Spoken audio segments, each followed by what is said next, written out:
lelet sekali ini di kampus di Undiksa kalau sore-sore gini, karena banyak mahasiswa yang pakai. Oke, kita mulai. Yang buka dengan Om Swastiastu. Om Swastiastu. Semoga sehat semua ya.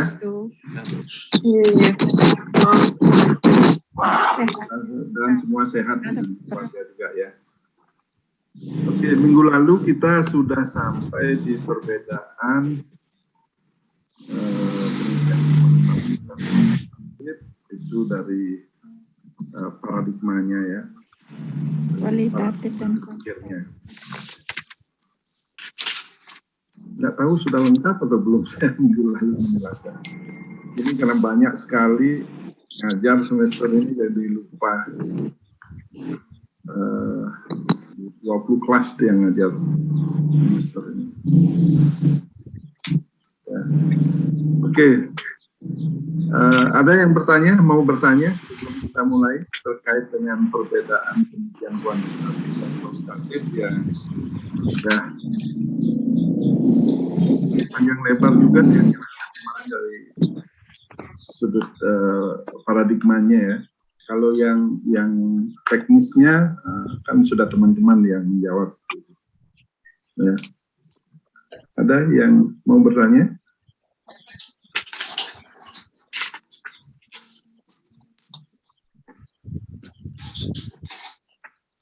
Oke, sementara dilanjut Umun Prof. Lanjut dulu ya. Oke, baik, kalau tidak ada yang bertanya, kita lanjut dulu. Kita akan bicara di proses penelitian ya, proses penelitian kuantitatif. Mungkin tidak terlalu banyak ya. Nah, sesuai dengan paradigma yang sudah yang sampaikan kemarin itu sebagai bentuk penelitian apa nih?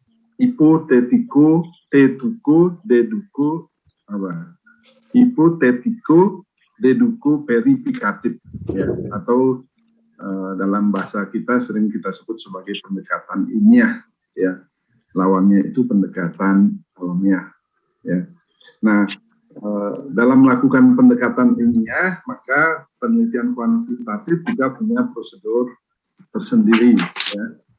Prosedur sendiri yang berbeda dengan prosedur penelitian kualitatif ya. Nah, kita akan bicarakan itu bagaimana kita melakukan proses penelitian kuantitatif ya. Itu dari yang pertama, pasti semua penelitian baik kuantitatif kualitatif itu dimulai dari adanya fenomena dulu ya. Fenomena yang kita rasakan gitu atau gejala atau bahkan pertama harus ada isu dulu ya, ada isu yang bisa kita angkat ya. Isu itu adalah ya semacam apa ya, kondisi yang membuat kita menimbulkan pertanyaan ya, menciptakan satu masalah gitu ya, itu kita sebut dengan isu ya. Kita harus kenali isunya. Isu itu bisa kita peroleh dari banyak sumber. Apakah misalnya dengan membaca jurnal-jurnal hasil penelitian terdahulu yang menjadi minat kita untuk melakukan penelitian. Ya. Baca jurnal, nanti kita akan temukan ada isu apa dari membaca beberapa jurnal itu bisa kita tarik. Gitu. Apakah isunya tentang prestasi belajar, apakah isunya tentang implementasi nilai-nilai agama, apakah isunya konflik kelompok sampradaya misalnya, ya seperti yang sekarang terjadi organisasi keagamaan kan misalnya kan bisa banyak ya. Nah itu isu ya. Dari isu itu kita bisa menarik adanya fenomena. Nah, jadi pertama kita cari isu dulu. Isu itu adalah apa ya? Topik-topik besar, gejala-gejala besar yang menuntun kita seakan-akan ada satu masalah terjadi. Ya, itu kita anggap sebagai isu. isunya apakah ada penjelasan dari pengambil kebijakan misalnya, atau kita baca koran, kita akan punya beberapa isu. Ya itu memang tergantung pada kejelian kita menangkap isu itu. Karena kadang-kadang kita membaca koran atau membaca buku, membaca jurnal, mendengarkan radio, nonton TV, dan lain-lain itu hanya menikmati. Gitu. Kita kalau nggak punya kepekaan gitu atas masalah, kita cenderung menganggap itu satu yang biasa, hanya jadi hiburan belaka. Gitu. Apalagi memang tujuan-tujuan kita kalau baca atau menonton TV, mendengarkan radio hanya untuk hiburan gitu. Jadi fokus kita ya langsung ke hiburan yang kita pikirkan. Lalu luput nanti isu yang bisa kita kenali. Ya, tapi kalau kita peka sama masalah, biasanya kita cepat bisa menangkap isu. Ya. Jadi isu itu gejala yang besar yang memungkinkan kita bisa ada pertanyaan besar di sana yang akan kita jadikan landasan untuk mengembangkan masalah penelitian. Ya. Nah dari isu itulah kita kenali fenomenanya, gejalanya. Ya. Contoh kalau tadi terkait dengan mata pelajaran agama itu prestasinya cenderung rendah misalnya. Ya. Atau mata pelajaran agama itu mata pelajaran yang mudah saja. Prestasi belajar siswa tinggi gitu. Tapi gejalanya implementasi nilai-nilai agama di masyarakat itu justru yang jadi masalah gitu. Pelajaran agama nilainya 9, 10, 8 paling rendah gitu. Tapi perilaku remaja misalnya ya. Nah, kok di luar nilai-nilai agama misalnya. Nah, itu bisa jadi fenomena yang bisa kita lihat gitu. Ya. Fenomena yang lain misalnya orang berupacara di Bali misalnya orang itu saling lomba-lomba gitu. Yang satu bikin upacara besar, nanti yang lain lebih besar lagi, yang lain bisa besar lagi. Lalu ada gejala komodifikasi Banten misalnya. Saking semua berusaha besar-besaran, ada yang menangkap itu sebagai peluang ekonomi. Ya.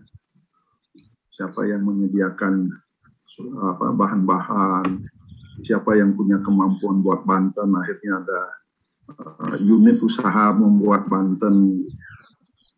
Ya.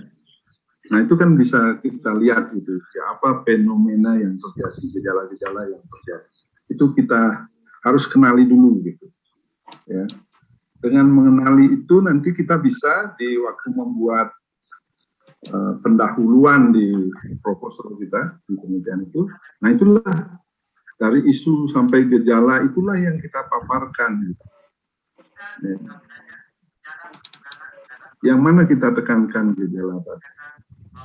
Jadi akibat kita cenderung jor-joran melakukan upacara, ya, ada banyak gejala yang muncul.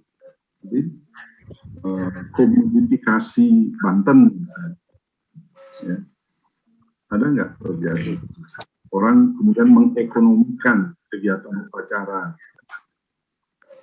Apa masalahnya? Masalahnya banyak warga kita, anak muda kita yang nggak suka lagi bikin Banten sebenarnya. Tapi kebutuhan Banten membengkak terus. Akibatnya kita terpaksa beli alat upacara yang sudah jadi. Itu bagaimana misalnya kalau kita lihat dari kacamata spiritualitas gitu.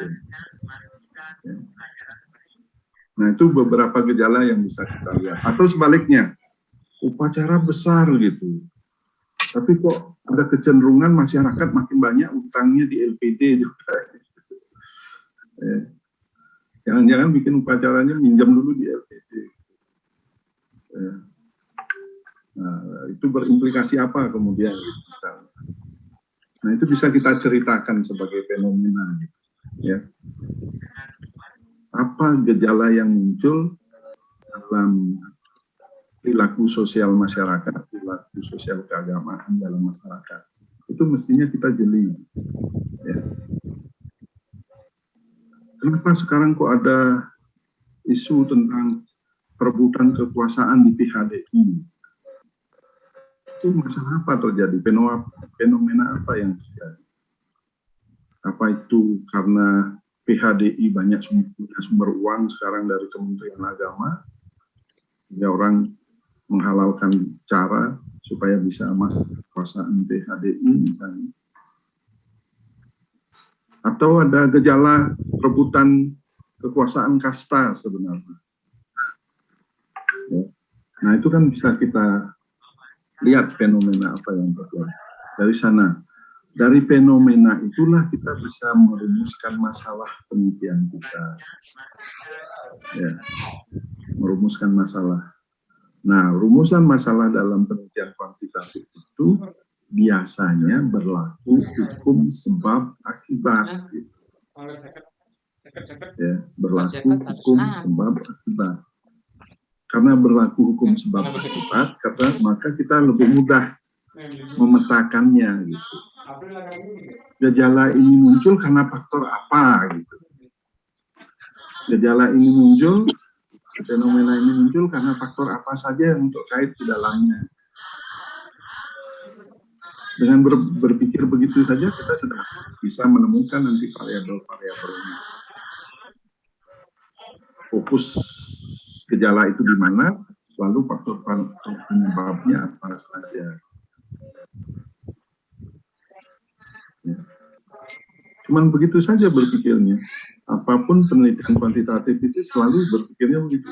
Ada satu gejala yang kita fokuskan, ya. Lalu kenapa gejala itu muncul, kita cari faktor-faktor yang menyebabkan atau yang paling tidak berkontribusi menyebabkan peristiwa atau gejala itu terjadi. Nanti kita tinggal menjelaskan saja mengapa faktor ini, sebabnya ini, mengapa faktor ini, sebabnya ini. Itu. Jadi sebenarnya menurut saya mudah gitu. Ya, karena kita sudah jelas gitu. Kita fokus sama satu gejala tertentu, lalu tinggal nyari faktor apa. Seperti di mesin mobil yang kita punya itu rusak misalnya. Kenapa kok matinya atau tidak mau ininya gejalanya seperti ini? Lalu kira-kira kalau begini, hanya yang menyebabkan bisa diidentifikasi langsung. Ya. Beda dengan penelitian kualitatif. Kita nggak bisa tanya faktor apa langsung, nggak bisa. Ya, kita harus menjelaskan dulu, karena bisa terkait dengan banyak faktor yang nggak sepenuhnya bisa kita duga. Kalau penelitian kuantitatif itu kan kita bisa menduganya karena kita pernah baca buku, pernah baca jurnal. Gitu. Teori apa kira-kira bisa menjelaskan masalah ini? Dari teori itu nanti kita berpikir ada variabel apa yang saling terkait. Ya. Nah itu biasanya yang saya tahu bagaimana orang penelitian yang melakukan penelitian kuantitatif berproses di awalnya ketika dia mau bikin skripsi, tesis, disertasi, atau membuat laporan penelitian. Ya.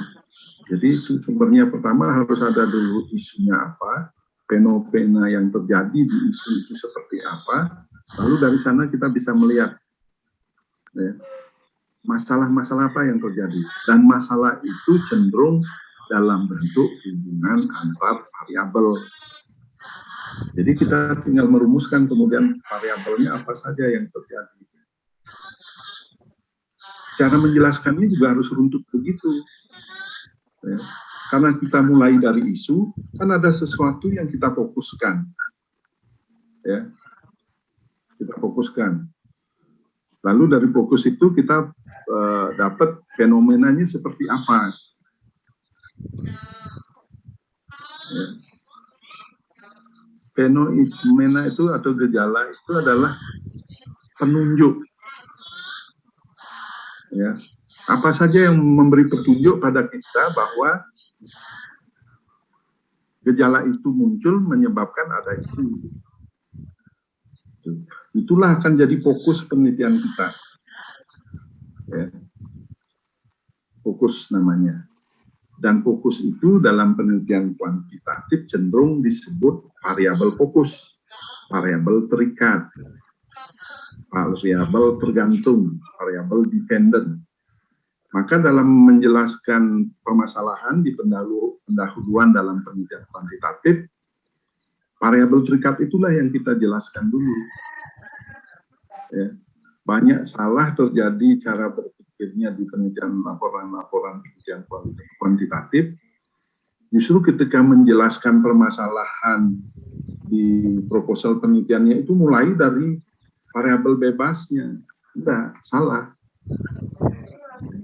Penelitian kuantitatif itu harus mulai menjelaskannya dari variabel terikat. Karena variabel terikat itulah sesungguhnya yang menunjukkan isu dan gejala pada kita sampai kita menemukan masalah. Nah, kalau kita sudah temukan masalahnya, itu jadi fokus, baru kita menjelaskan faktor-faktor apa yang menjelaskan fenomena itu, yang berkontribusi menjelaskan fenomena itu. Contoh yang berpikir sederhananya lah supaya ini ya, walaupun tidak semua jadi guru gitu. Ya kalau di guru itu ya begitu. Prestasi belajar tadi lah contohnya. Ya, prestasi belajar anak tinggi-tinggi, nilainya 8, 9, 10 gitu. Nggak ada agama yang dapat nilai 6 saja, susah sekali. Tapi kok perilaku remaja cenderung menunjukkan perilaku nakal. Nah, perilaku nakalnya bisa jadi fokus kita, gitu. Perilaku nakal remaja, gitu. Ya. Apa di gejalanya? Banyak kebut-kebutan, suka bolos, tidak hormat sama orang tua, banyak terjadi tawuran. Ya. Itu kita jelaskan. Nanti baru kita jelaskan hubungannya dengan faktor-faktor lain. Perilaku nakal itu jadi fokus kita. Ya. Gejalanya apa saja. Ibarat dokter mendiagnosis sakitnya apa? Sakit kepala. Sakit kepala itu banyak gejalanya. Ada yang pening-pening, ada yang sarafnya tegang sekali, ada yang sakit kepala sebelah, banyak sekali. Ada yang cuman merasa udah deneng lah sirah. Biasanya nak sing inget aja kepala sirah sing merasa ada. Ini cara merasa ada melasirah dan ini berkebat. Ya. Kan itu gejala yang kita jelaskan. Nah dari gejala itulah nanti kita bisa tahu kira-kira sakit kepala ini karena faktor apa. Itu yang didiagnosa oleh dokter. Apa kaitannya dengan belum ngopi ternyata? Apa karena kita begadang sebelumnya? Apa kita stres sudah selama beberapa hari? Terus berfokus sama satu pikiran memecahkan masalah yang nggak terpecahkan? Ya. Itu bisa macam-macam. Atau tensi kita naik, risikonya aliran O2 ke otak jadi terbatas. Banyak sekali faktor-faktor yang bisa kita kaitkan supaya nanti bisa menyelesaikan terapinya dengan benar. Nah, begitulah orang kuantitatif berpikirnya. Jadi, tentukan dulu sakit yang akan jadi fokus kita, jelaskan nanti gejalanya seperti apa, ya. Baru nanti jelaskan hubungannya dengan faktor-faktor timbang. Gitu. Nah, kalau kita sudah berpikirnya runtut seperti itu, pasti lolos dah proposal penelitian kuantitatifnya. Ya, jadi contoh tadi seakan-akan sakitnya itu sebagai isu, gejalanya seperti apa, penunjuk sakitnya itu apa, seperti apa. Orang sakit perut misalnya kan beda-beda, kan? Nggak sama sakit perut. sakit perut karena punya mah, sakit perut karena habis makan pedas gitu, ya. Sakit perut karena kebanyakan asamnya, salah makan, bakteri, kan bisa macam-macam. Gejalanya itu bisa beda-beda. Begitu juga tadi isunya murid tinggi nilai agamanya, tapi perilakunya nakal di masyarakat. Ya, kita jelaskan perilaku nakalnya seperti apa. Apa nakal-nakal beneran, membunuh, mencuri, atau nakal-nakalnya itu masih nakal-nakal biasa lah, kebut-kebutan, bolos sekolah. Ya. Nah itu kan bisa faktor macam-macam nanti. Kalau kelasnya sudah mencuri, membunuh, memperkosa, gitu misalnya. Itu saya pikir nggak berkaitan dengan nilai agama itu lagi. Ya. Itu mungkin sudah kesalahan fatal di mana gitu. Ya. Nah kalau yang kenakalan kan bisa tadi bentuknya nggak hormat sama guru, ya ketemu sama guru sama sekali nggak menyapa misalnya, atau biasa ya. Kan banyak siswa kita sekarang seperti itu. Sama orang tua juga wamen, lawan, berdebat. Ya. Kalau menurut ajaran agama kan kalau prestasinya tinggi mestinya nggak terjadi. Nah itu sebagai isu, gejalanya tadi bisa macam-macam, bolos sekolah, ya, kebutuhan, melanggar aturan tata tertib sekolah, melawan kalau diberi petunjuk atau disuruh sama orang tua. Itu banyak gejala yang bisa kita temukan. Lalu jelaskan apa faktor-faktor penyebab. Ya. Yang terakhir baru tanyakan, ada nggak hubungan nilai pelajaran agama kalau begitu dengan kenakalan anak?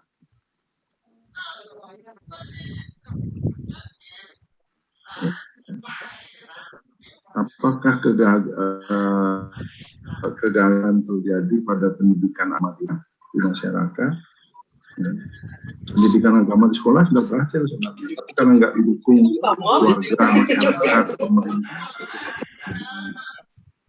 nilai-nilai yang dilihat di masyarakat berseliweran gitu. Ya contohnya mau upacara masyarakat juga besar-besar, tapi perang saudara banyak, korupsi banyak didengar, orang tua yang memitra satu sama lain gitu misalnya. Ya. Nah itu kan bisa dilihat kaitan-kaitan.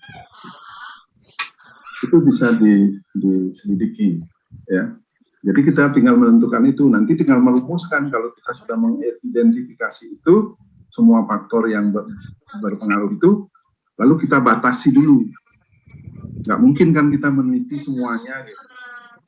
Nanti kita membatasi masalah itu, ya. Dari penjelasan ini kita bisa identifikasi ada masalah sekian, bla bla bla bla bla. Dalam penelitian ini hanya akan diteliti masalah hubungan ini dengan faktor ini. Boleh dalam penelitian kuantitatif boleh, karena kita berpikirnya linier tadi hubungan variabel. Ya, kalau di kualitatif nggak bisa gitu. Ya, harus menyeluruh. Ya. Jadi kita batasi, tapi kita beri penjelasan kenapa kita membatasi hanya masalah itu. Apa sih manfaat yang akan kita peroleh kalau hanya meneliti masalah itu? Itu harus dijelaskan. Ya. Nah, kalau kita sudah sepakat, sudah ada penjelasan itu, baru dirumuskan masalah penelitiannya. Apakah nilai agama di sekolah yang tinggi berkorelasi dengan tingkat kenakalan anak di sekolah?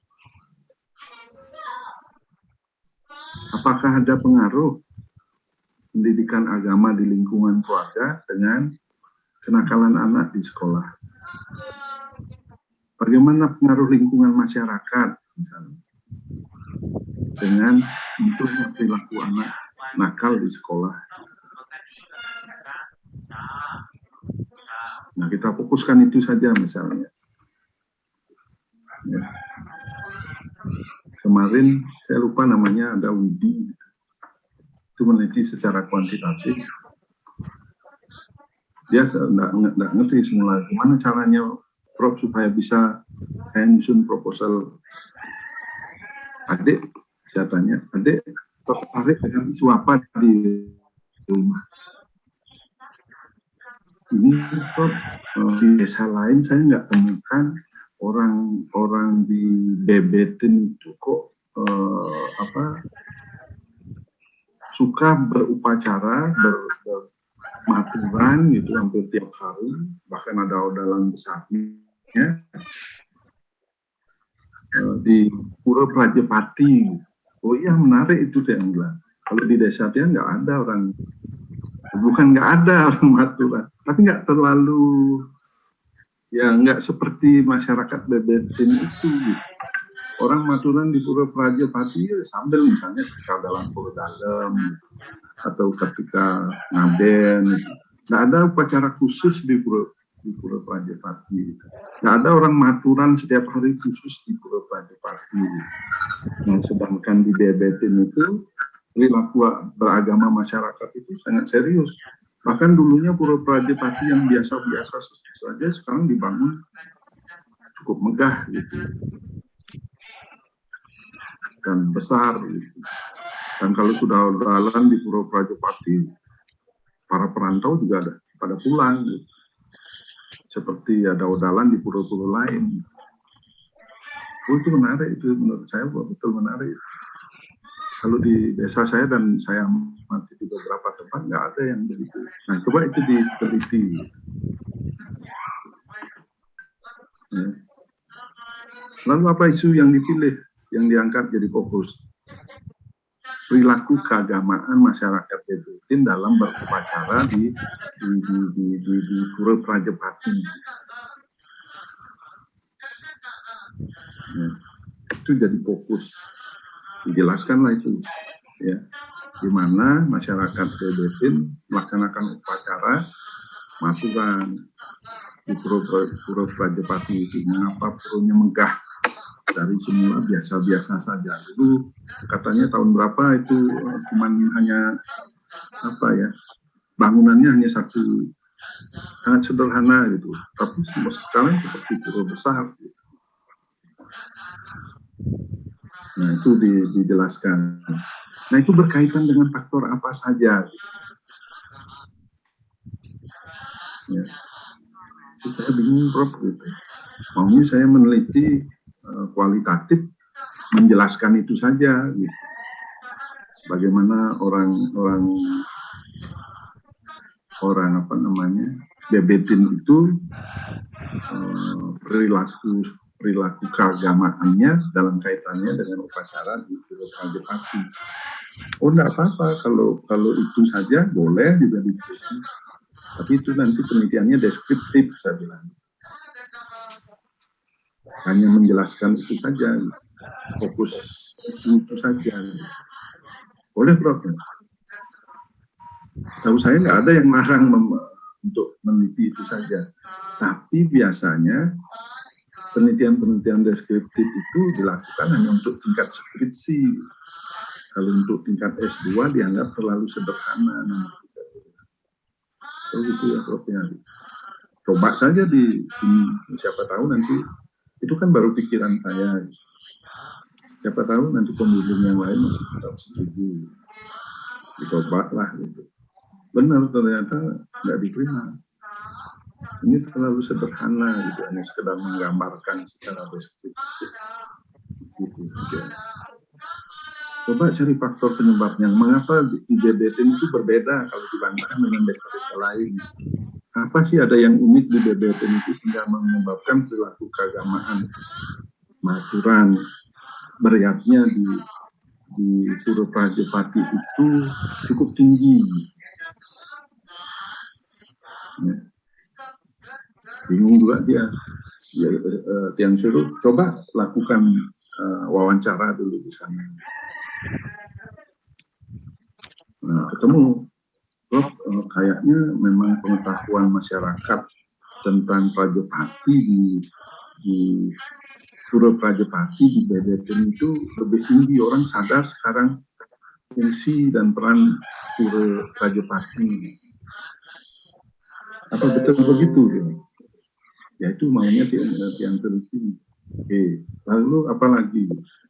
Tuh, kalau pengetahuannya gitu kan bisa mempengaruhi sikap warga. Bisa nggak itu diambil juga?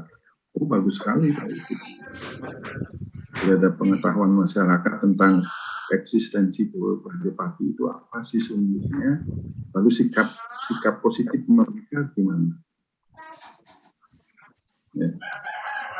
Nah, jadilah ada 3 variabel pengaruh variabel pengetahuan masyarakat tentang eksistensi Pura Rajapati dan sikap masyarakat terhadap yardnya di Pura Rajapati dikaitkan dengan perilaku masyarakat berupacara di Pura Rajapati. Ya. Ketemu sudah rumusan masalahnya. Apa pengetahuan masyarakat BBTN memang tinggi sehingga apa pengetahuan masyarakat BBTN tentang eksistensi Pura Rajapati memang tinggi sehingga perilaku meriatnya mereka di Pura Rajapati lebih tinggi. Ya. Apa mereka punya sikap positif terhadap Pura Rajapati sehingga mereka lebih senang maturan, lebih senang mempunyai, ya, lebih senang kalau gotong royong di Pura Rajapati. Dengan begitu sudah ada satu tesis. Nah, ketika itu diseminarkan langsung diterima. Ya, hanya satu variabel saja. Itu Pak siapa namanya, Pak Santiase juga orang kimia itu S1-nya nanya sama saya, Prof, kalau saya meneliti begini di pendidikan agama boleh nggak, Prof? Itu bimbingan saya. Apa itu? Saya tertarik, Prof, sama isu ini hasil penyelidikan mahasiswa dulu sebenarnya, siswa sebenarnya dulu di SMA 3 adalah itu ketika mereka mau belajar berwirausaha menjadikan kelapa-kelapa lungsuran daksina itu menjadi minyak kelapa, kok hasilnya secara kasat mata dilihat berbeda sama minyak kelapa yang dihasilkan dari kelapa yang bukan lungsuran daksina. Menarik sekali itu Pak, saya bilang. Itu bagus itu saya pikir gitu, dilihat dari kacamata pendidikan kewirausahaan gitu. Ya akhirnya kita teliti itu. Apa sih faktor yang menyebabkan kok lungsuran kelapa lungsuran daksina di sekolah-sekolah itu, di pura-pura itu, kalau dibikin minyak hasilnya lebih baik dari kelapa yang bukan lungsuran. Nah, eksperimen kemudian. Ya. Saya suruh hati-hati eksperimennya, nanti jangan sengaja bikin minyak kelapa dari yang bukan lungsuran, jelekkan gitu, misalnya apinya terlalu tinggi, panasnya terlalu tinggi, gorengnya terlalu lama. Kalau saya orang kimia tahu dulu, bisa kok mengontrol itu supaya sama. Jadi waktu proses pembuatan santannya, pemarutannya itu harus betul-betul sama. Setingkat suhu, apinya seberapa harus sama. Gitu. Lama pembuatannya itu harus sama, dikontrol. Tidak saja jumlah minyaknya lebih banyak, minyaknya lebih bening, aromanya lebih nyangruh kata orang. Ya. Daripada kelapa biasa gitu. Jangan-jangan ini kualitasnya juga lebih baik gitu. Nah, ketika saya suruh cari sampai tingkat kualitas, itu harus berhubungan dengan dosen kimia, harus cari laboratorium kimia. Ya nggak usah lah, karena kita di pendidikan agama nggak usah sampai ke sana dulu. Paling tidak yang kita lihat kasat mata, tunjukkan saja nanti foto-fotonya, itu lebih baik. Kemudian cari penjelasan. Nyari penjelasannya itu yang susah luar biasa, gimana kok ke minyak dari lungsuran daksina itu ternyata lebih baik secara kasat mata, warnanya, baunya, kebeningannya. Ya. Itu sama pembimbing 2 sudah ditolak. Ini terlalu mengada-ngada. Ya karena nggak tahu kita apa faktor penyebabnya. Nggak biasa subjektif kita. Kebetulan saya yang membantu juga Pak Santiago, saya ada baca buku ini loh, hasil penelitian ini di Jepang sama di Swedia. Gimana itu Prof? Ada orang Jepang yang meneliti secara fisika, ya. Tapi nggak penelitian tentang minyak, itu penelitian tentang air dan tumbuh-tumbuhan. Apa penelitiannya? Itu air yang dikasih suara aum dari suara alam semesta dengan menggunakan gelombang elektro rendah katanya ya modelnya. Itu molekul-molekul airnya itu berubah strukturnya sampai dipoto itu. Ya. Itu struktur molekul airnya itu ketika ditaruh di tempat tertentu diperdengarkan suara aum dari suara alam semesta itu membentuk konfigurasi yang mengejutkan. Ada seperti gambar candi, ada seperti gambar dewa. Ya. Ketika air yang sama maki-maki kata-kata kasar, suara yang keras, itu bening lagi airnya. Keruh biasa. Bentuknya juga menyeramkan gitu. Jangan-jangan kelapa itu karena terus setiap hari di sekolah di pura kita trisanya, anak-anak trisanya, jangan-jangan suara trisanya itulah yang memberi efek ke minyak itu lebih baik. Tapi nggak disetujui juga sama peneliti. Itu kan air, bukan minyak. Wih, bingung nggak dibuat. Kan bisa dipakai analogi gitu pikiran saya. Karena di minyak itu kan pasti masih ada kualitas airnya, gitu, nggak habis sama sekali. Gitu. Nggak mau juga diterima. Ya. Sampailah ketemu penelitian di Swedia. Itu nggak hanya air, ada penelitian tentang tumbuh-tumbuhan juga. Kalau tumbuh-tumbuhan itu disayangi, dicintai, diberi kata-kata halus, dibacakan mantra-mantra gitu. Ternyata pertumbuhan-tumbuhan itu, tanaman pertanian, jauh lebih baik daripada kalau sengaja itu kita maki-maki, kita beri kata kasar, itu pertumbuhannya, bahkan ada temuan, ada hutan, di mana itu, di Rusia kalau nggak salah, itu dikelilingi masyarakatnya, sambil mengatakan kata-kata kotor, mati hutan itu, tumbuh-tumbuhannya pada mati. Itu kan sudah bisa dipakai analogi. Tapi karena pembimbing 2-nya, pokoknya kalau ini saya nggak mau bertanggung jawab, silakan lah semua, jangan saya dipakai pembimbing itu. Padahal sudah disetujui semua. Akhirnya syukur ketemu penelitian di Swedia, itu memang penelitian tentang minyak. Ya. Minyak yang diberi mantra-mantra yoga dan mantra yoga itu minyak itu bisa dipakai terapi obat.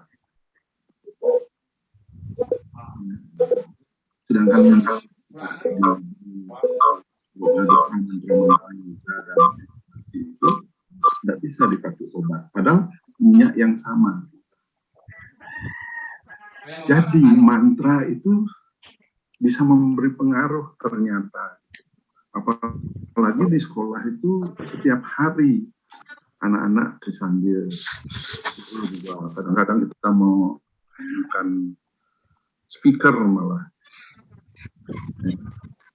Ya kita asumsikan itulah yang berpengaruh terhadap hasil minyak dari lungsuran muhdaksina itu, hasilnya lebih baik daripada lungsuran kelapa dari kelapa biasa. Itu jadi satu tesis. Ya. Itu.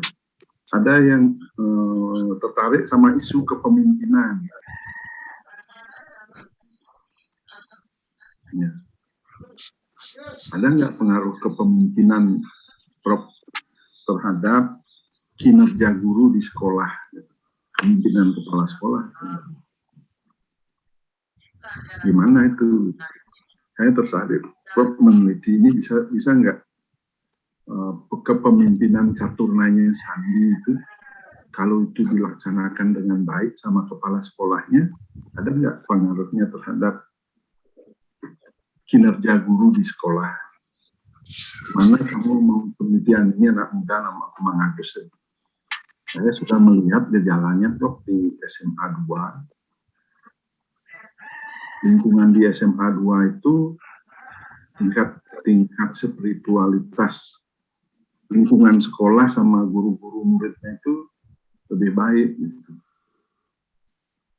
Menurut saya amati sudah observasi beberapa kali dan saya wawancara sama kepala sekolahnya. Oh itu bagus. Jadi fokus kamu apa? Fokus saya sama kinerja gurunya. Ada nggak kaitannya dengan kepemimpinan Caturnaya Sandi? Ya. Nah itu jadi satu tesis. Ya. Nah, jadi begitu kita berpikir dalam penelitian kuantitatif itu begitu. Pertama harus ada isu dulu yang akan jadi fokus penelitian kita, apa yang kita tertarik, lalu timbulkan gejala-gejala yang bisa kita amati. Ya. Dari sana kita mencari permasalahan, bagaimana hubungan gejala dari isu itu karena faktor apa saja. Itulah yang kita jelaskan di pendahuluan, di latar belakang masalah, ya. Identifikasi masalah, kemudian kita batasi, tidak semua variabel akan kita teliti, ya. Lalu kita fokuskan rumusan masalahnya seperti apa. Ya. Sesuai dengan rumusan masalah itu baru kita mengembangkan apa tujuan penelitian. Tujuan penelitian itu sama dengan bahasa rumusan masalah, tinggal mengubah kalimat tanya menjadi kalimat berita saja. Ya. Lalu apa manfaat kita meneliti masalah itu? Ya. Nah dengan begitu kita sudah punya satu proposal. Ya. Itu proses berpikir dari penelitian kuantitatif. Ya. Sebenarnya mudah menurut saya. Ya. Tinggal kita peka saja sama isu yang kita mau amati, mau jadi fokus penelitian kita. Ya.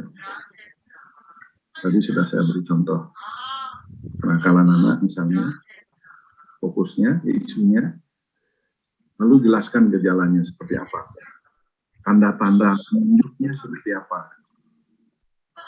baru cari faktor penyebabnya.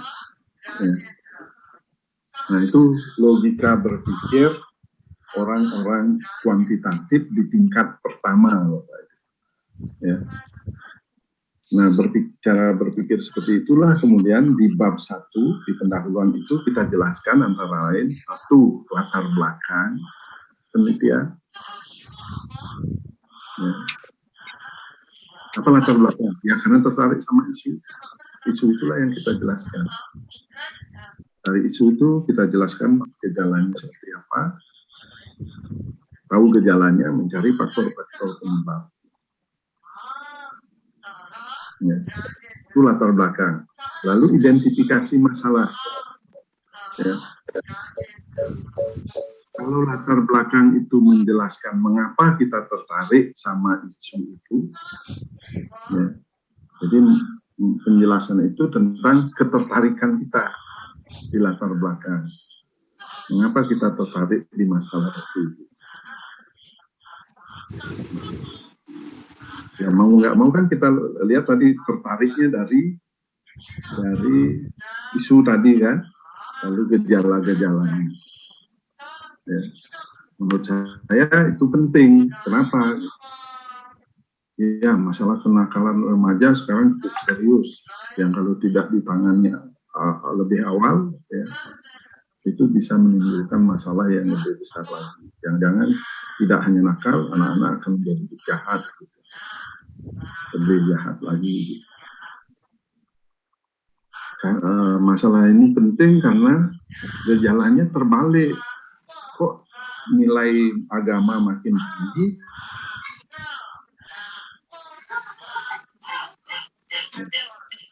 Nah itu kita jelaskan latar belakang.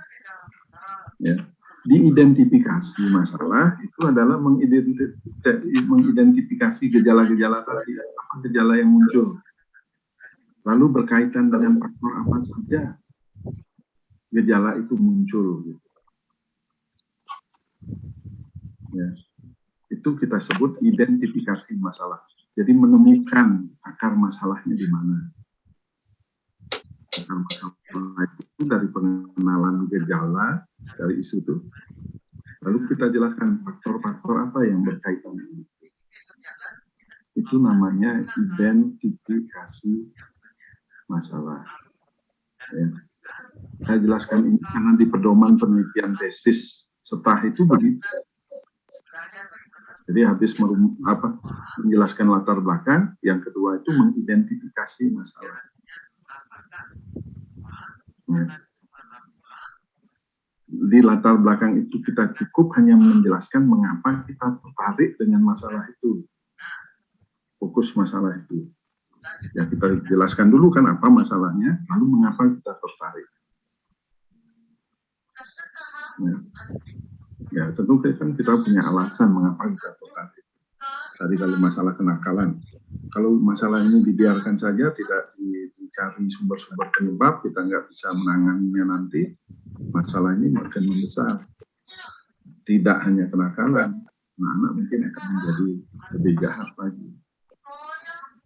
Menarik yang kedua, fenomenanya berbanding terbalik antara nilai agama yang tinggi oleh kenakalan agama yang kenakalan anak yang tinggi pula.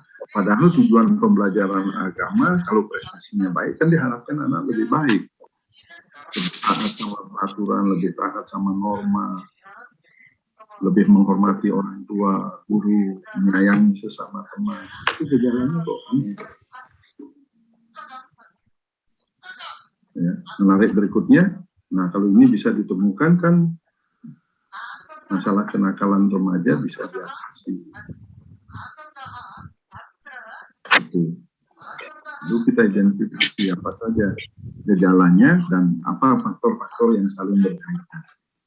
Setelah kita temukan semua itu, baik secara teori maupun hasil temuan terdahulu dari membaca beberapa jurnal, baru kita batasi. Ya, masalah ini ternyata sangat luas, bukan sekali penelitian, biayanya besar, biaya utama, dan teori serta bacaan yang juga harus kompleks. Kalau bisa disederhanakan, mengapa harus kompleks sekali harus dibuatkan? Penelitian ini akan dibatasi hanya terkait dengan fokusnya ini. Faktor-faktor penyebab yang paling penting ditarik ini, diputuskan ini saja 2 variabel saja atau 3 variabel. Jelaskan lalu mengapa 2-3 variabel itu yang dipilih. Nah, lagi terkait dengan kepentingannya. Ya. Nah, setelah kita pilih dan kita jelaskan, baru kita rumuskan. rumusan masalah penelitian ini yang akan menjadi fokus dalam penelitian ini adalah apakah ada pengaruh kepemimpinan Catur Naya Sandi secara keseluruhan terhadap kinerja guru di sekolah di SMA 2 Singaraja. Berikutnya, apakah ada aspek kepemimpinan yang menekankan ajaran sama itu berpengaruh juga terhadap kinerja guru. Apakah kepemimpinan Naya Sandi yang menekankan pada aspek beda ya, sama beda gitu ya, itu berpengaruh ke kinerja guru. Apakah kepemimpinan Catur Naya Sandi yang menekankan hukum dana, pemberian dana, itu berpengaruh enggak? Apakah Naya Sandi yang menekankan aspek danda, itu juga memberikan efek positif terhadap kinerja guru? Dari rumusan masalah ini, secara umum satu, Catur Naya Sandi secara keseluruhan satu, tiap aspeknya ada 4, sama, beda, dana, danda. Itu juga dikaitkan dengan kinerja. Jadi sudah punya 5 rumusan masalah.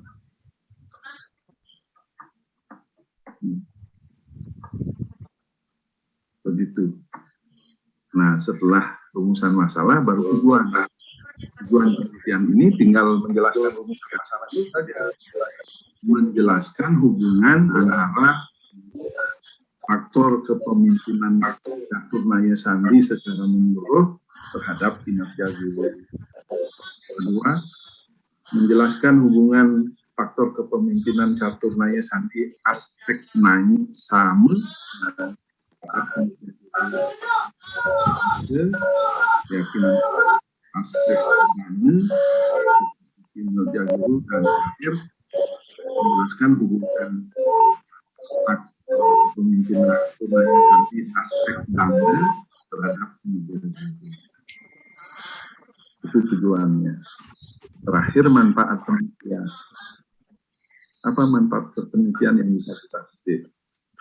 Ternyata penelitian ini baru, belum ada orang lain yang menjelaskan hubungan antara tipe kepemimpinan Catur Naya Sandi dengan tingkat kinerja guru.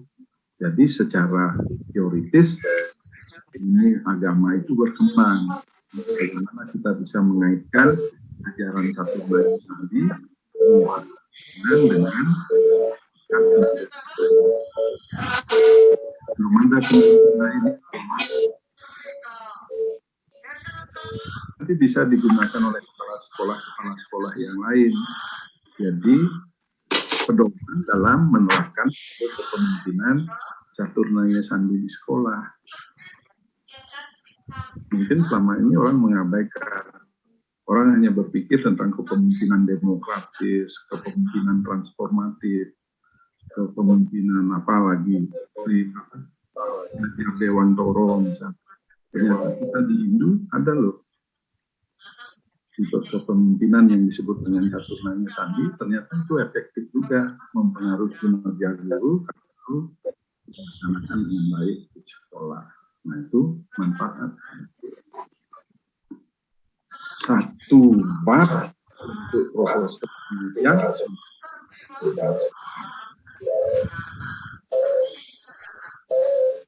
Oke, segitu itu langkah pertama dalam penelitian kuantitatif.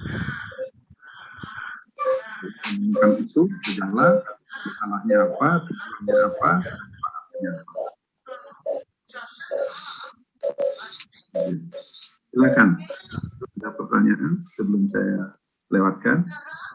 Kelihatannya gampang, tapi ketika belajar ditulis sulit juga kadang-kadang. Ya. Tapi kalau orang biasa, gampang sekali. Satu malam bisa satu proposal lahir. Saya biasa gitu kalau ada hibah gitu. Ya. Saking sibuknya punya kegiatan gitu, besok mau nyetor baru bikin. Ya. Kalau saya punya sempat 1 minggu, saya pernah 1 minggu ada hibah dari Universitas Udayana. 1 minggu itu saya bisa buat 5 proposal. Ya. Tapi saya yang diterima cuma 2 proposal. Bukan karena kualitasnya jelek, katanya karena saja yang diterima, tapi karena itu saya saja ya hanya diterima 2. Itu saya lombakan, terus Udayana itu dapat juara kedua, yang satu dapat juara 6.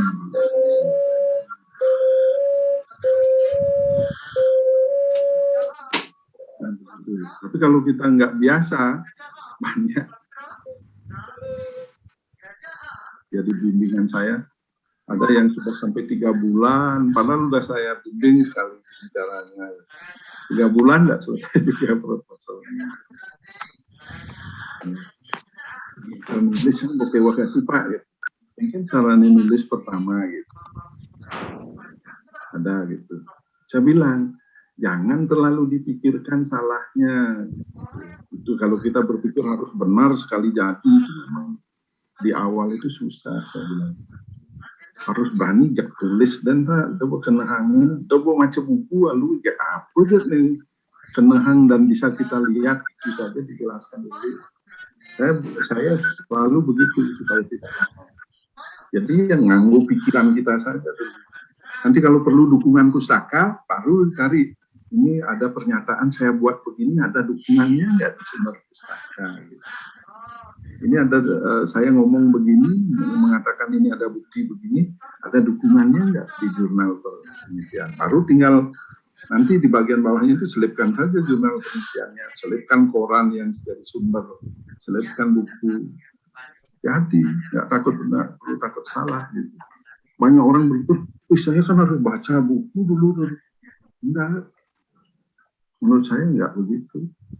Ya tulis aja, apa aja tenang. Yang penting pikirannya tadi runtut. Ada isu, kita fokuskan, kita jelaskan gejalanya, lalu cari faktor-faktor penyebab. Kenapa itu kita penting melakukan, begitu. Jadi enggak terlalu, jangan pusing gitu. Karena nggak berani sekali, kalau nggak ada sumber, akhirnya malah jiplak. Isi buku dikompilasi aja, malah nggak ngomong jadinya. Gitu. Ya, yang saya lakukan selama ini begitu. Jadi saya nulis saja dulu. Yang penting urutan pemikiran itu sudah kita ketahui gitu. Itu saya buktikan karena SMP kelas 1 juga. Saya pernah jadi guru dalam program Academic Spark Deployment namanya. Dulu ada dosen ditugasi jadi guru juga ke sekolah. Kebetulan saya dapat di SMP 1 Sukusade. Ya. 4 tahun saya jadi guru di sana, mendampingi di PKN di SMP 1 Sukusade. 1 tahun saya sudah, karena tugas pertama harus observasi dulu, ngamati guru selama 1 tahun. Kan timet ya, mengobservasi, karena tiap hari gurunya begitu aja pembelajarannya. Bosan sampai kadang-kadang ngamati dari belakang itu siap. Jadi, ini ibu kan disini berubah-berubah pembelajaran setiap ceramah menuju dan di meja guru, di samping meja guru sing tanya jalan bedek sing bagi gitu, sambilannya ngisi buku gitu, baca bedek diomongkan kemudian dicarikan contoh-contoh itu deh ya. Bu sing tadi bang latihan ngarang murid bu, wih itu bapak jelek ben orang pak ini nak sisan murid baru masuk main pak. Jadi teh orang barang bangku nak barang bangku, wih sadis ya. Nggak mungkin disuruh mengarang. Wih begitu kesempatan pertama yang dapat jadi guru, ajak tiang nyakul tanya jawab. Anak-anak kalian pernah saksikan nggak kejadian kebakaran kantor pemerintahan Beleng pada waktu Bu Megawati mau jadi presiden. Woi, semangat anak-anak. Pak, saya tahu Pak, karena waktu itu saya ikut membakar kantor bupati gitu.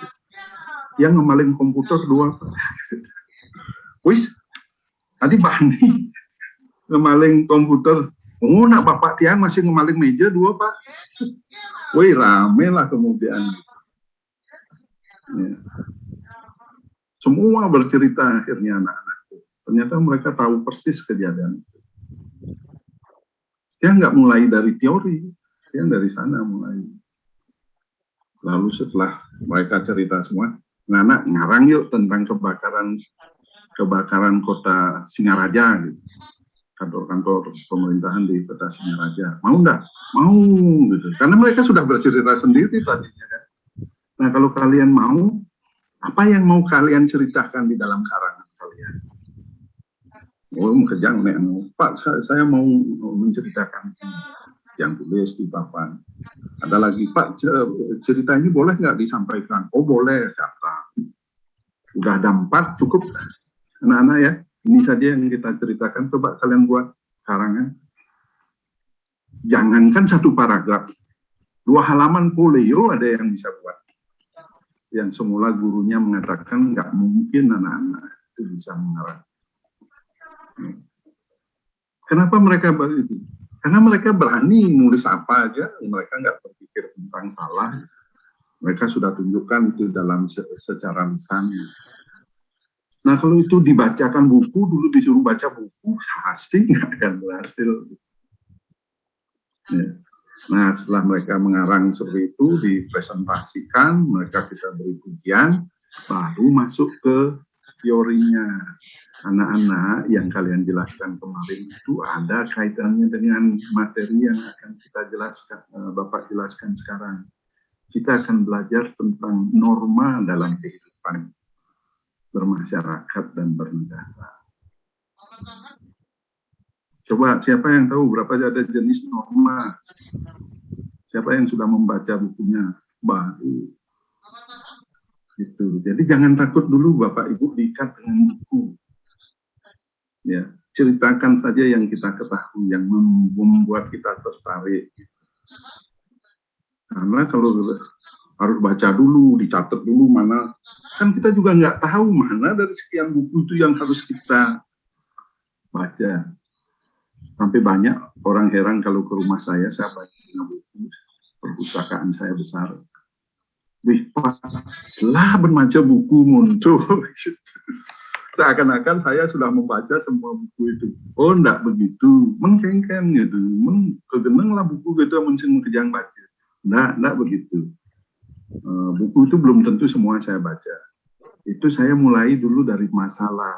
Ketika saya akan menuliskan masalah itu, saya tulis saja dulu.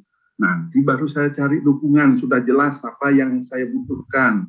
Ini kalimat saya yang ini ada nggak di buku. Gitu. Baru dicarikan. Gitu. Jadi kita nggak perlu baca bukunya dulu semua gitu. Kalau kita baca dulu, yang mana dari sekian buku itu tahu akan kita kutip gitu kan, nggak tahu kita. Ya. Ini ada kita bilang bukti menunjukkan gitu. Ini ada nggak di buktinya? Apa buktinya? Ada orang sudah meneliti nggak? Baru cari di jurnal, di koran mungkin ada pakar atau pejabat yang mengatakan itu. Baru nanti tinggal masukkan aja. Ya. Aing pernah sudah kita bahasakan sendiri begitu, baru masukkan sumber-sumber pendukung itu. Seakan-akan kita baca sekian buku, padahal sing lebih dari 1 kalimat, 2 kalimat. Ya. Mahasiswa yang begitu tahu ada buku banyak, wih Pak, kapan selesai membacanya segini? Saya membaca buku 50 halaman aja 1 bulan nggak selesai, 6 bulan punya nggak selesai. Kok Bapak bisa buat? Nah itu kita jelaskan gimana sebenarnya proses kita menulis. Jadi begitu, jangan takut menulis apa saja, tulis saja dulu. Nanti kalau belum enak kita baca, diperbaiki lagi apa yang gagasan yang bisa kita masukkan, masih ada yang kurang. Sudah lengkap, baru kita carikan sumbernya.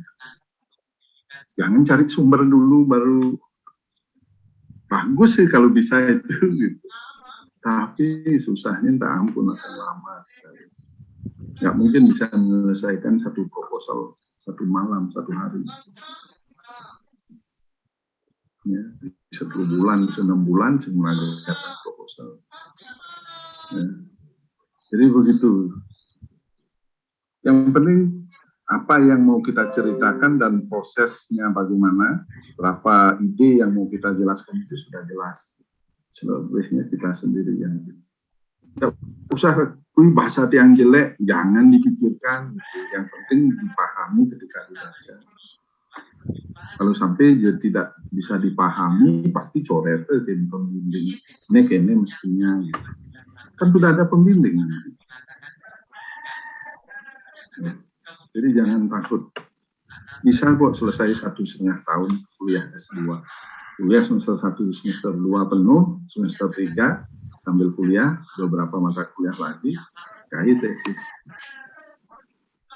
Mengenai proposal kan nggak perlu sampai 1 minggu. Ya. Langsung seminar, langsung penelitian. Skripsi saya selesaikan 2 hari. Demi Tuhan.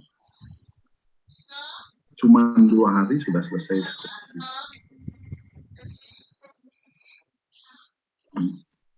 Ngalih datanya lo yang ke lembaga pemasyarakatan Denpasar waktu itu, Pak, boleh nggak saya minta data tentang apa saja sih jenis tindak pidana yang dilakukan narapidana di sini, bagaimana tingkat pendidikan mereka.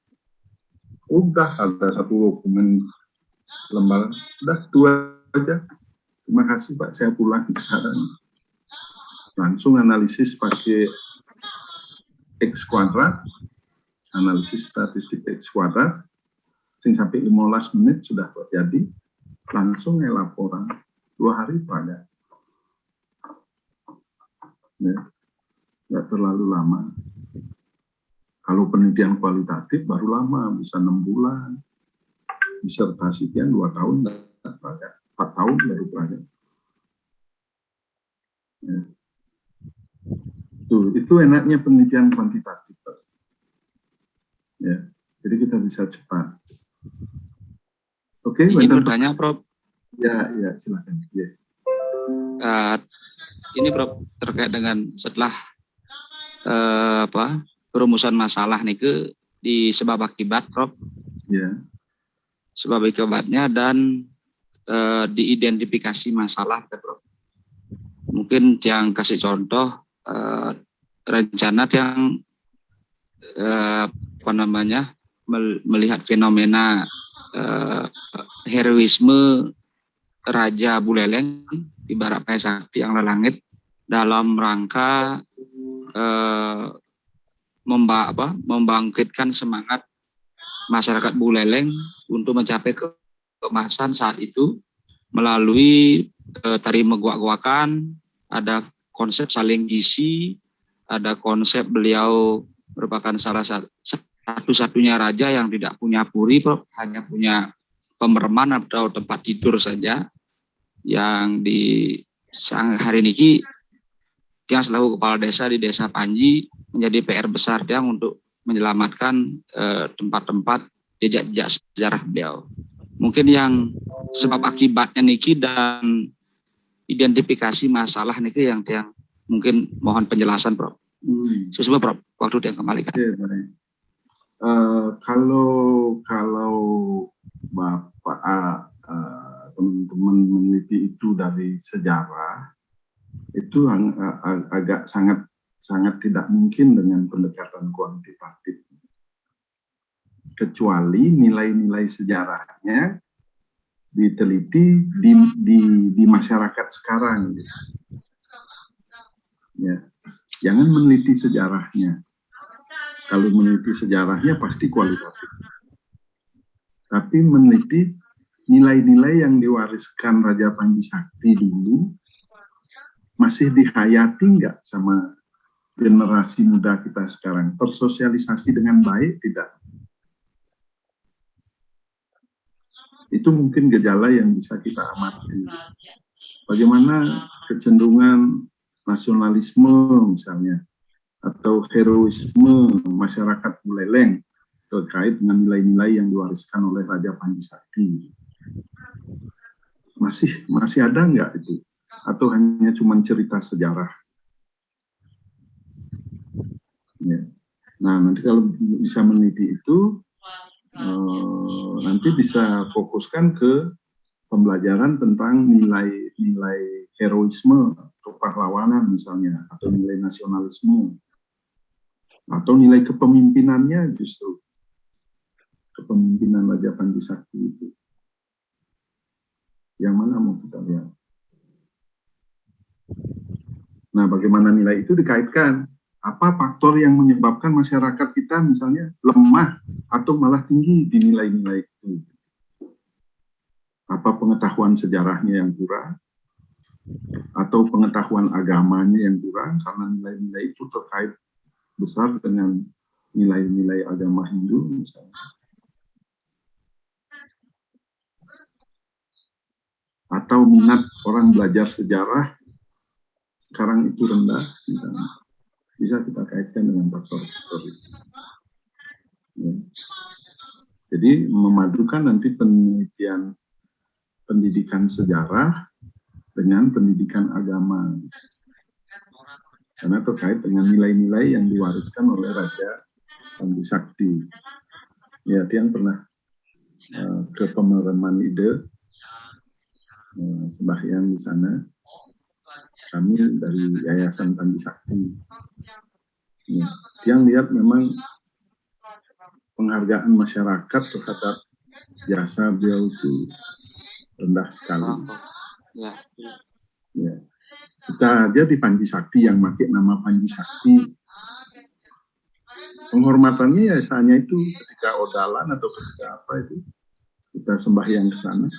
Tapi dalam sehari-hari nggak pernah nyebut apa nilai-nilai Panji Sakti. Sampai setiap kali Tiang membacakan pidato hari apapun di Panji Sakti itu, pertama saya minta teman-teman itu, kita harus bersyukur dengan kebesaran Panji Sakti.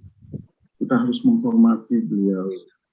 Kita sebut apa yang terbaik dari nilai-nilai. Ya. Jangan sampai kita lupa sejarah. Makanya teman-teman nggak hanya Tiang minta untuk sembahyang ke sana saja. Kemarin yang minta ke sekretarisnya,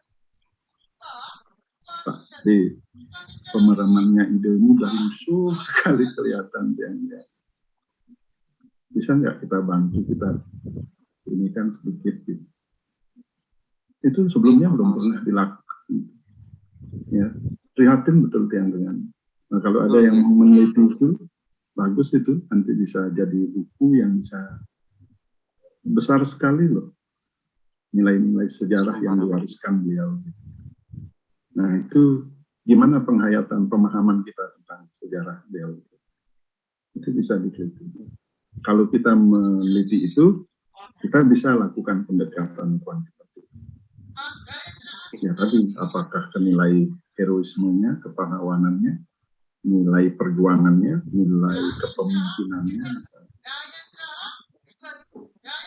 Ya.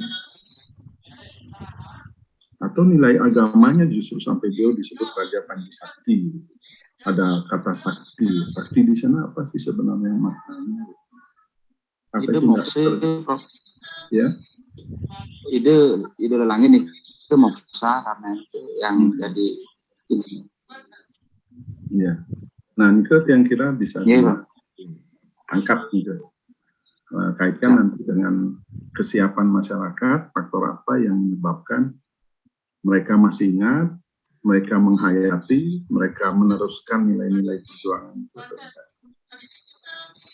Itu bisa. Nanti kita bisa diskusi lebih jauh. Ya. Terima kasih, Bro. Bagus sekali. Ada lagi yang lain? Swastiastu, Prof. Iya, Om Swastiastu. Dengan Agus, Prof, dari Banyuwangi, Prof. Iya. Oke, terima kasih atas kesempatannya, Prof. Mungkin di sini mohon petunjuk, Prof. Rencananya itu hanya masih Prof. Iya. Nggak apa-apa, harus dari sekarang direncanakan. Jadi kita punya lembaga pasraman formal, Prof, setingkat utama Widya Pasraman, yang dimana mungkin sedikit kami sampaikan bahwa terkait beberapa kebijakan antara pusat sampai ke bawah itu masih belum sinkron, Prof. Jadi ini menjadi suatu permasalahan kami, di mana setiap kita melaksanakan suatu kegiatan evaluasi baik tingkat nasional maupun provinsi, ini kita masih terkendala pada beberapa kebijakan-kebijakannya, termasuk muatan kurikulum dan lain sebagainya. Karena memang dari tataran birokrasi atasnya kita izin operasional dari Kementerian Agama, tetapi dalam pendataan online-nya kita ngikut pada Kemendikbud, yaitu Dapodik, Prof. Yang harusnya kalau dari Kementerian Agama kan ikut EMIS, tapi EMIS kita tidak ada ruang di situ. Nah, di dalam keikutan kita di Dapodik itu ibarat kita punya rumah, itu kita hanya bisa memakai ruang tamu saja, Prof. Jadi kamar mandi, dapur itu kita tidak bisa gunakan. Tetapi Astungkare kita sudah meluluskan 3 lulusan mulai dari 2016 kemarin, Prof. Nah, untuk itu rencana kami kalau kita meneliti dalam segi analisis suatu kebijakan pendidikan keagamaan Hindu, itu nanti kalau kita memakai penelitian kuantitatif, mohon petunjuk, Prof. Nanti ada batasan-batasannya sejauh mana, karena kalau kita berbicara suatu kebijakan itu kayaknya luas sekali bayangan saya. Oke, makasih, Prof. Mohon petunjuk, Prof. Ya, mungkin itu nanti kita bicarakan ya, bisa sabar sebentar. Itu ada salah satu jenis penelitian kuantitatif. Ketika nanti kita bicara di jenis-jenis penelitian kuantitatif, ada yang namanya evaluasi pendidikan, ya termasuk evaluasi kebijakan pendidikan. Ya, itu bisa dengan pendekatan kuantitatif. Ya, evaluasi kebijakan pendidikan sebagai evaluasi pendidikan juga pada umumnya itu bisa kita lihat dari beberapa model evaluasi. Nanti akan ada nama-nama modelnya, apakah evaluasinya dengan pendekatan formatif dan sumatif saja, apa dengan ada model yang kita sering lakukan di Indiksa itu modelnya CIPP gitu, CIPP. Kita menilai, mengukur faktor C itu apa ya? CIPP, singkatan dari konteks. Ya, menilai konteks kebijakan itu. CIE, itu faktor input. PP, produk dan proses dan produk. Proses kebijakan itu bagaimana, produk kebijakan itu seperti apa. Itu kita lakukan evaluasi. Siapa yang melakukan evaluasi? Terserah Bapak, teman-teman nanti. Apa internal di sekolah saja atau memanfaatkan responden eksternal. Ya. Lalu instrumen evaluasinya apa saja yang dibutuhkan, nanti ada. Ya. Kita coba bantu nanti dengan model-model penelitian yang menggunakan pendekatan itu. Yang banyak dilakukan di Indonesia itu ya model CIPP. Tapi kita boleh menggunakan pendekatan tadi formatif sumatif. Ada model yang dikembangkan Universitas California itu, saya lupa namanya. Ya. Nah itu bisa dilakukan. Ya nanti dari sana kita akan tahu apa kualitas kebijakan itu memang memenuhi harapan masyarakat, memenuhi standar atau tidak. Kalau program pendidikan itu harus menggunakan standar nasional pendidikan, ya nanti mungkin standar itu kita pakai pedomannya untuk melakukan penilaian. Ya, mungkin begitu dulu. Nanti kita bicarakan dulu jenis penelitian evaluasi pendidikan. Oke, siap. Makasih Prof. Makasih Prof. Oke. Swastiastu. Oke. Izin bertanya Pak Prof. Silakan. Iya, silakan. Nama Tia Kajeng Budarte. Izin bertanya terkait dengan studi penelitian kuantitatif. Kami dari kalangan pendidik guru SD, apakah boleh terkait dengan perkuliahan S2 pendidikan ini meneliti tindakan kelas, Pak Prof? Ya seperti ya skripsi, namun analisisnya berbeda, artinya subjek atau subjek penelitiannya itu kalau skripsi kan mungkin satu kelas, kalau tesis mungkin ditingkatkan dari kelas 1 sampai kelas 6. Jadi terkait dengan rancangan penelitiannya, yaitu pertama isunya adalah tentang implementasi pembelajaran daring pasca pandemi COVID-19 ini, apakah bisa diangkat sebagai penelitian tesis? Karena pandemi ini kan sudah berlangsung hampir 1 tahun lebih lah, hampir 2 tahun lah. Jadi 3 semester sudah berjalan, tentu memiliki dampak. Nah, dampak serta faktor-faktor pendukung dan penghambat di dalam capaian hasil belajar peserta didik. Apakah ini bisa diangkat sebagai suatu tesis dan kemudian dirumuskan dengan sebuah judul nantinya, latar belakang itu menjadi implementasi pembelajaran daring di sekolah tempat saya mengajar, pasca pandemi COVID-19, itu perspektif studi analisis proses dan hasil belajar pada siswa kelas 1 sampai 6 semester 1 tahun 2021.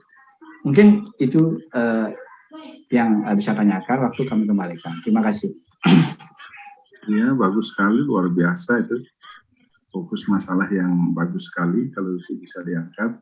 Tapi kalau teman-teman mengangkat itu mau larinya ke PTK, itu tidak kita bicarakan di sini. Karena PTK itu bukan penelitian kuantitatif. Ya, PTK itu penelitian kualitatif. Ya. Boleh kok kalau mau penelitiannya itu bisa setara tesis. Kami di Undiksa di TP itu saya yang memperjuangkan mahasiswa supaya penelitian tesisnya dari PTK juga masih diizinkan. Dulu pemimpin Undiksa sama sekali nggak memberi karena dianggap kualitas PTK itu rendah, gitu, nggak dianggap ilmiah gitu. Hanya menggunakan kelas khusus yang kita hadapi saja, itu nggak ilmiah katanya. Itu karena mereka nggak mengerti bahwa PTK itu bukan penelitian kuantitatif. Ini salah kita juga. Gitu. Kebanyakan guru-guru selama ini bikin laporan penelitian tentang PTK, penelitiannya itu penelitian kuantitatif. Enggak, penelitian PTK bukan penelitian kuantitatif. Itu penelitian kualitatif jenis penelitian kritikal partisipatif namanya. Jadi itu penelitian kualitatif, bukan penelitian kuantitatif. Ya salahnya kita menjadikan PTK itu seperti kalau dalam eksperimen itu namanya one shot case study. Ya, itu mirip dengan itu PTK kita. Kalau itu yang kita lakukan itu rendah sekali memang kualitasnya. Kalau penelitian eksperimen tapi one shot case study. One shot case study itu seperti eksperimen tapi kita nggak melakukan eksperimen. Seakan-akan eksperimen ini itu sudah terjadi di masa lalu. Kita hanya mengamati bagaimana prosesnya lalu kita lihat nilai anak-anak gimana. Itu rendah sekali karena nggak ada kontrol variabel. Ya. Penilaian juga berlangsung sangat alamiah. Ya. Tidak ada perlu menggunakan alat ukur yang valid dan reliable. Alat ukur dibuat guru sendiri, tidak ada perbandingan. Jadi sangat lemah itu nggak boleh untuk tesis. Tapi kalau kita mau melakukan penelitian PTK itu secara kualitatif, yang dipentingkan itu bukan nilainya, tapi bagaimana proses terjadi bisa kita jelaskan dengan baik sehingga menghasilkan nilai seperti itu gitu. Kita kan nggak begitu. Sudah diajarkan, tapi pembelajarannya bagaimana nggak kita jelaskan, nggak kita gambarkan. Gitu. Di mana kelebihan kekurangannya nggak kita evaluasi. Padahal kan ada proses refleksi. Lalu tiba-tiba setelah siklus 1 itu kita nilainya sekian, nanti siklus 2 nilainya sekian. Oh, ada peningkatan. Sangat rendah itu kualitasnya. Bukan itu yang dibutuhkan. Kalau PTK itu kita menjelaskan prosesnya seperti apa, kelebihan-kelemahannya seperti apa, dengan kelebihan-kelemahan seperti itu menghasilkan nilai yang seperti apa, bagaimana hubungan nilai itu dengan proses tadi, dengan inputnya, dengan faktor-faktor yang lain, itu harus dijelaskan menyeluruh, ya, supaya kita paham dengan praktek kita sendiri, bukan hanya sekedar membandingkan angka 2 siklus. Itu dulu guru SMA SMP 1 Pak Suwarnanya namanya, yang perkenalkan PTK yang betul-betul PTK kualitatif itu juara 1 nasional.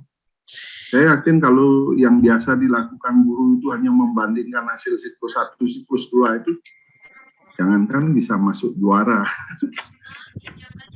masuk nominasi aja mungkin nggak bisa, karena terlalu rendah.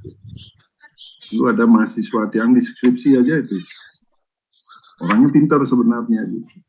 Lakukan penelitian PTK, semangat sekali menjelaskan hasilnya.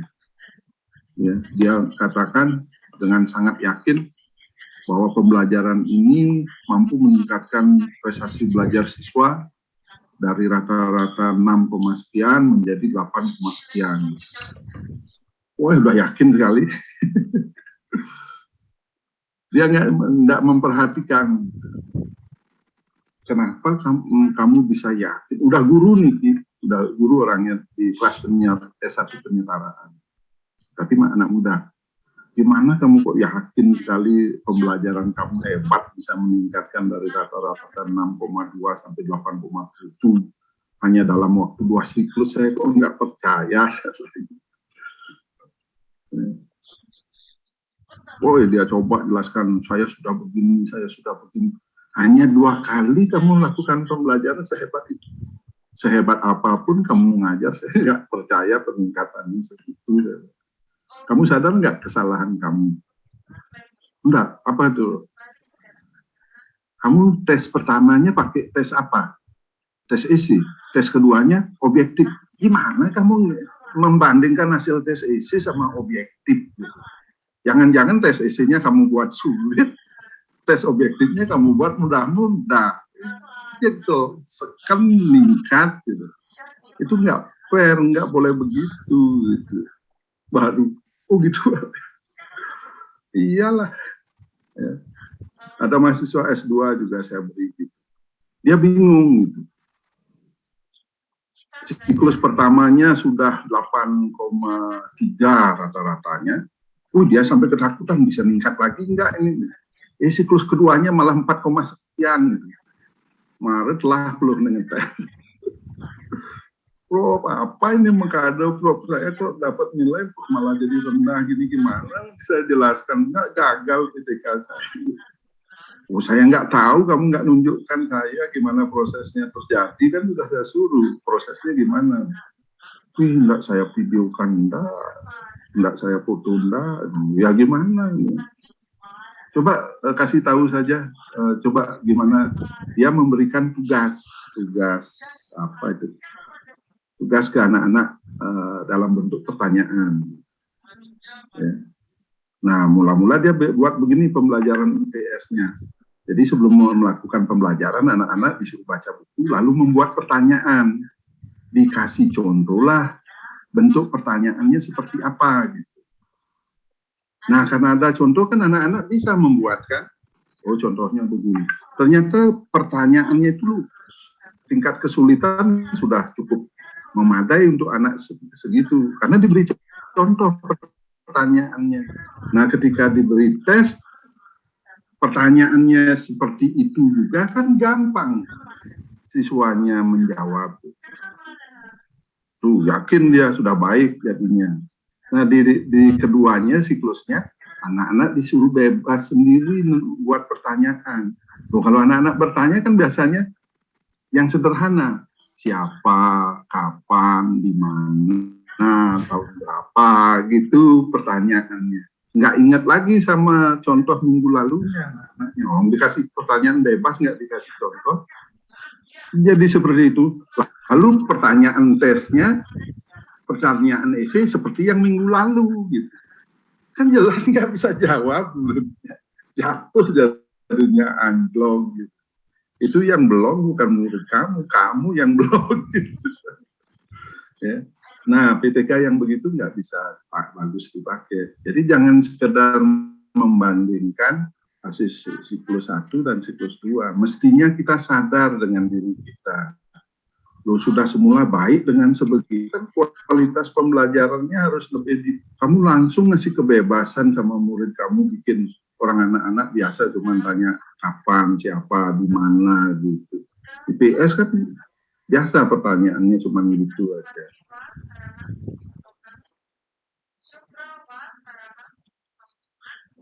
Nah,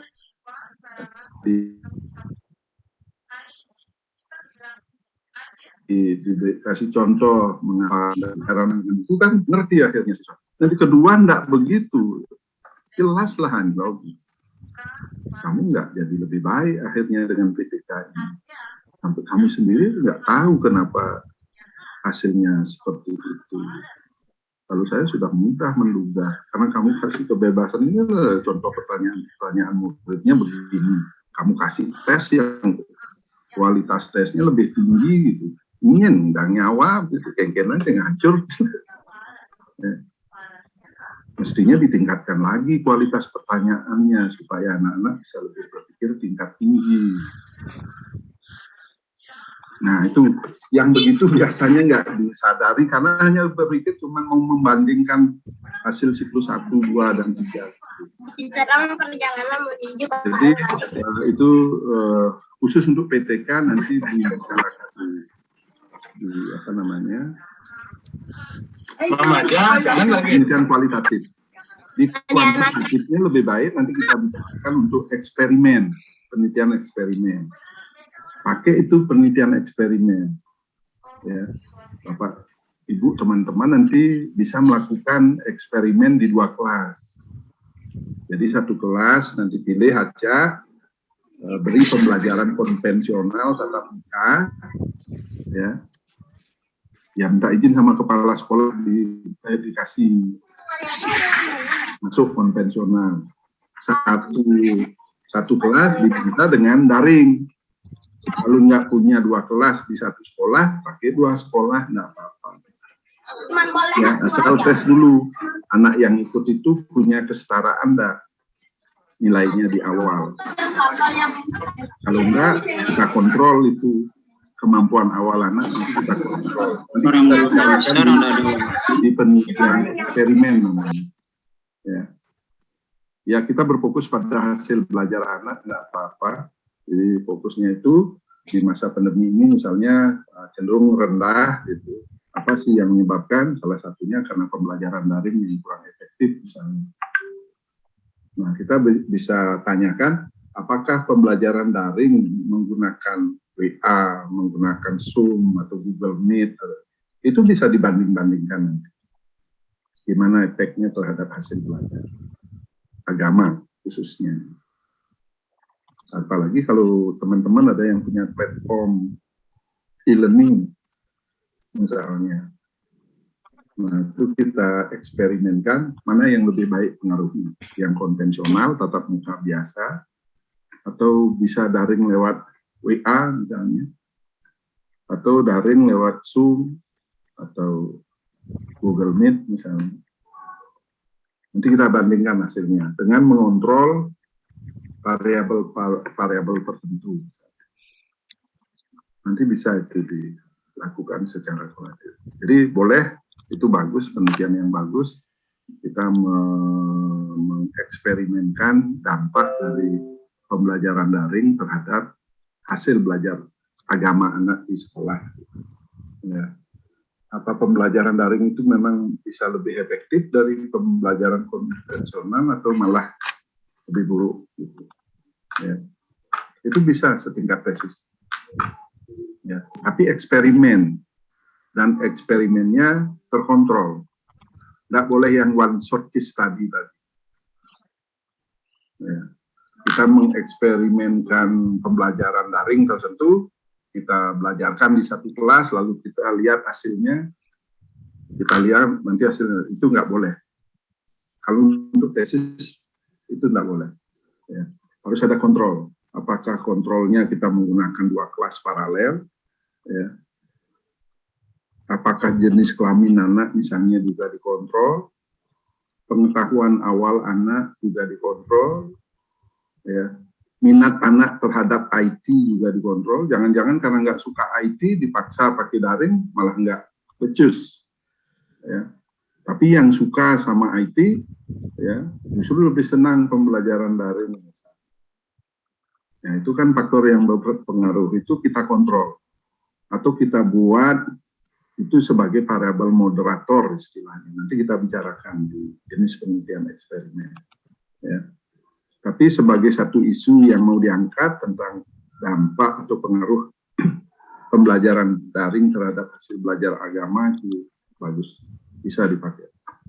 Nanti kita bisa bicarakan di penelitian eksperimen lebih bagus. Ya, jangan di PTK. Tapi kalau mau PTK itu nanti di penelitian kualitatif. Banyak yang kita bahas itu di kualitatif. Ya. Oke, mudah-mudahan puas dulu, yang paling tidak bisa menyiapkan dari sekarang, fokuskan rencana penelitian itu di bidang itu. Sudah mulai sekarang membaca gimana dampak. Beberapa orang sudah melakukan penelitian itu. Ya. Dibaca, coba bagaimana pengaruhnya, ya, biar bisa jadi sumber nanti. Ya, di internet juga sudah banyak itu sumber-sumbernya. Ya. Oke. Terima kasih Pak Prof. Sudah semakin terang menerang di arahnya. Nanti setelah kita tahu jenis-jenis penelitian kuantitatif baru lebih jelas lagi nanti. Ya. Ada lagi? Baik, kalau tidak ada, ini sudah jam 7.15. Kita akhiri atau mau disambung lagi satu topik, mengembangkan kerangka berpikir teoritik. Masih ada mata kuliah Sanskerta, Pak. Ya, baik. Kalau begitu kita akhiri dulu sampai di sini. Jadi saya sudah menjelaskan proses berpikir pertama, langkah kita pertama melakukan penelitian kuantitatif itu. Ingat, kita temukan dulu isu penelitiannya apa, itu kita jadikan fokus, lalu jelaskan gejalanya, ya, gejalanya seperti apa. Yang ketiga, kita merumuskan permasalahannya dalam bentuk hubungan antar variabel. Ya. Setelah rumusan masalah itu, kemudian tujuan penelitian, kita katakan tujuan penelitian itu hampir sama dengan rumusan masalah. Kalau dalam rumusan masalah biasanya dalam bentuk kalimat tanya, apakah ada hubungan ini dan ini? Ya. Kalau dalam tujuan penelitian, karena tujuan penelitian itu kan menjawab pertanyaan itu, jadi sifatnya kalimat berita. Ya. Tujuan ini menjelaskan hubungan antara variabel catur nanya sandi dengan kinerja guru di sekolah misalnya. Ya. Pertanyaannya, kalau rumusan masalahnya, apakah ada pengaruh pelaksanaan tipe kepemimpinan Catur Naya Sandi terhadap kinerja guru di sekolah. Ya, itu terakhir, manfaat penelitian biasanya secara teori dan praktik. Ya, secara teori, temuan penelitian kita itu baru enggak? Kalau baru, belum ada orang lain meneliti, apa kebaruannya, itulah sumbangan teoritis kita. Tadi contoh, belum ada orang yang meneliti pengaruh Catur Naya Sandi terhadap kinerja guru. Jadi sumbangan penelitian itu secara teori memberikan sumbangan pemikiran secara teoritis tentang hubungan antara kepemimpinan Catur Naya Sandi dan kinerja guru di sekolah. Sehingga siapapun nanti yang membuat tulisan soal itu bisa menjadikan hasil penelitian ini sebagai referensi. Ya, itu sumbangan teoritisnya. Sumbangan manfaat praktisnya, hasil penelitian ini bisa digunakan oleh para kepala sekolah yang lain yang tidak diteliti untuk mungkin diterapkan nanti di sekolahnya, sehingga harapannya hasil kinerja guru di sekolah akan lebih baik lagi.